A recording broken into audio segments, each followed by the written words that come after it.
प्रीति उससे सब चीज पूछ रही पर वो बता नहीं रही, सिर्फ इतना कह रही थी मेरी मजबूरी है, मेरी मजबूरी है।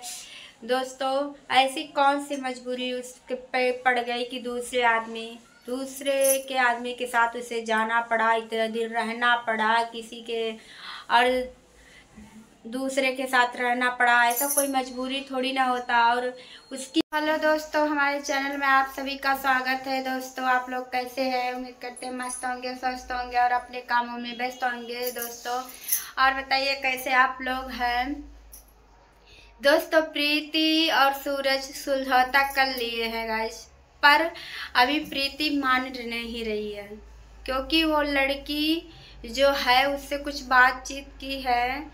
और सूरज भले प्रीति गलती की थी पर सूरज ने उनके गलती का फायदा उठाया और इसलिए वो इस लड़की के साथ चला गया। बता रहा कि वो लड़की के साथ मेरा कोई संबंध नहीं है, सिर्फ मैं उसके साथ गया था। और दोस्तों वो लड़की बस्ती की रहने वाली है, जबकि उसका नाम है पूजा चौहान। और सूरज बता रहा नेहा, गलत है, नेहा नाम नहीं है उसका, पूजा चौहान नाम है, वो बस्ती की रहने वाली है। और प्रीति सुलझाता तो कर ली है पर अभी वो उसकी तसल्ली नहीं हुई है क्योंकि इतने दिन से ये मैटर चल रहा था और अब जाके सुलझाता करके मतलब शांत तो हुआ है। पर प्रीति उसी बात को पूछ रही है ऐसा क्यों किया, क्योंकि 5-6 साल से 3-4 साल से साथ में थे, काम कर रहे थे साथ में, और अचानक ऐसी किसी लड़की के साथ जाना आना अच्छी बात नहीं होती है। उसके भी इज्जत का पूरा बदनामी हो गया और वो लड़की का भी पूरा इज्जत का बदनामी हुआ है। पर सूरज ने मुंह नहीं दिखा रहा कि इस लड़की का इज्जत जाएगा, और ये नहीं देख रहा है कि प्रीति के मैंने कितना इज्जत उछाल दिया। 3-4 साल साथ में रहकर उस लड़की के साथ भागकर अपना इज्जत नहीं देखा कि हम कितना उछाल दिए अपना इज्जत। और थाने पे जाके सुलझौता हुई है पर प्रीति पूछ रही थी ऐसा कौन सी मजबूरी था जो सूरज ने ऐसा किया। मानते हैं प्रीति गलत थी, लेकिन सूरज को भी इतना गलत नहीं होना चाहिए था। अगर एक आदमी गलत कर रहा था दूसरे आदमी नहीं गलत करना चाहिए, उसे समझाना चाहिए था, कुछ दूर अपने मम्मी पापा कुछ दिन रह लेते, ऐसा कदम नहीं उठाना चाहिए था। उस लड़की की मजबूरी थी तो सामने से आके अपनी हेल्प मांग सकती थी, इस तरह से कोई हेल्प थोड़ी ना होता है। दोस्तों आप लोग कमेंट में बताना इसी तरह से क्या हेल्प होती है किसी का? नहीं, सामने से आकर सभी यूट्यूबर से हेल्प मांग सकती थी, सब यूट्यूबर हेल्प करते हो उस लड़की का, लेकिन इस तरीके से कोई हेल्प नहीं होता है दोस्तों। और प्रीति उससे सब चीज पूछ रही पर वो बता नहीं रही, सिर्फ इतना कह रही थी मेरी मजबूरी है, मेरी मजबूरी है।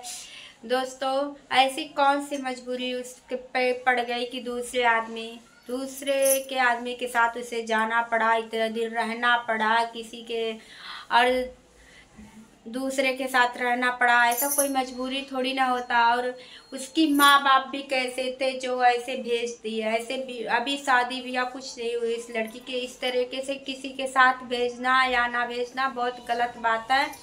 और सूरज ने जो भी किया गलत किया, प्रीति से ज़्यादा गलती तो सूरज ने किया है दोस्तों। और वो लड़की भी बहुत गलत की, उसके घर वाले भी बहुत गलत किए हैं। और प्रीति कह रही थी कि मैं इसके घर जाऊंगी, तो सही बात है प्रीति तुम जरूर जाना उसके घर और पूछना ऐसी कौन सी मजबूरी थी जिसमें ऐसा सूरज और उस लड़की पूजा चौहान ने किया। क्योंकि अगर उसे किसी का कोई मजबूरी होता है दोस्तों तो उसे सामने से आके कहना चाहिए कि ये मुझे दिक्कत है, ये परेशानी है, आदमी हेल्प करेगा। इस तरीके से कोई हेल्प नहीं कर सकता है। और ये बताओ अभी प्रीति कुछ कर ली होती तो ये कोई हेल्प की बात होती? और उनकी मम्मी को देखो इतना रो रही हैं, बहुत ज़्यादा रो रही हैं। और उसका भाई बोलूँ वो भी रो रहा था अपनी बहन को लेकर, प्रीति को लेकर। इस तरीके से सूरज जी जो भी किए, सूरज बहुत गलती किए हैं। और लड़की अभी गई नहीं है, लड़की अभी खलीलाबाद ही है और सब लोग खलीलाबाद पे गए थे, जबकि जीतू को इतना मारे थे सब लोग, बहुत मारे थे जीतू को, बहुत ज़्यादा मारे थे। राधा राज दीदी भी बहुत मारी थी, थप्पड़ चटाई थी।